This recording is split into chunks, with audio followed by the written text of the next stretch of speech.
Hey everybody, I'm here with Mike Shannon, high school football coach, mentor and friend. Many of you have heard me over the years talk about Mike, Mr. Shannon, and I just want to say that many of you know also that I've overcome a lot of challenges and things in my life and do a lot of mentoring and coaching and guidance of people today, and try to lead from the heart. And I got to tell you, Mike's coached probably, I don't know, a couple thousand kids over, taught everything else. Yes. And we were inside talking there, and I just asked him what would be the thing over these, oh my God, over these years that you would say would be the biggest lesson that you've learned or thing you've gotten out of being able to work with so many people and impact so many lives. Well, I think it probably boils down to, actually we were just talking about that with regards to what I consider to be basic truth. And my job as an educator is to kind of talk about what I think truth is, and I always preface the conversation with it's my view of truth, and if you buy it, then fantastic. And that truth basically is that a person has really about three things that they need to achieve in their life to be successful. One is they need to be able to forgive people.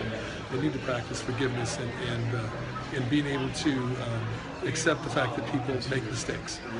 That's number one. And number two is that once you've forgiven people, it grows you. You grow as a person more than the forgiven.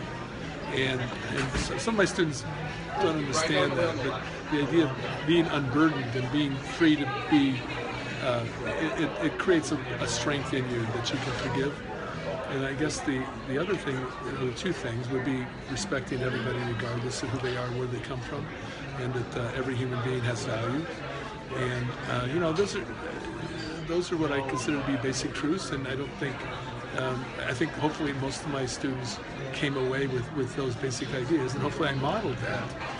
The idea that every student, every athlete, no matter what their abilities, are worthy of respect, of being cared about and being loved. And those are the kinds of things that I hope that my students came away with. And you do what you do. You do it in the context of the moment. But the number one thing is, if they don't believe me, if they don't believe that's what I really am, then they won't get it. Right? If they think I'm a hypocrite, I'm sorry. if they think I'm a hypocrite, they'll never buy into it. So I got to model it. Well, I got to tell you, 100% walking, living truth right here of a person that walks the walk. And as many of you know, I travel a lot, been on the road, quite a few sleepless nights. But when I found out this party was going on for his retirement and to honor a person's life that impacted so many lives, including mine, I had to be here. So sleep, we'll find that later. Okay? Next time. Thank you, Mike. Appreciate it.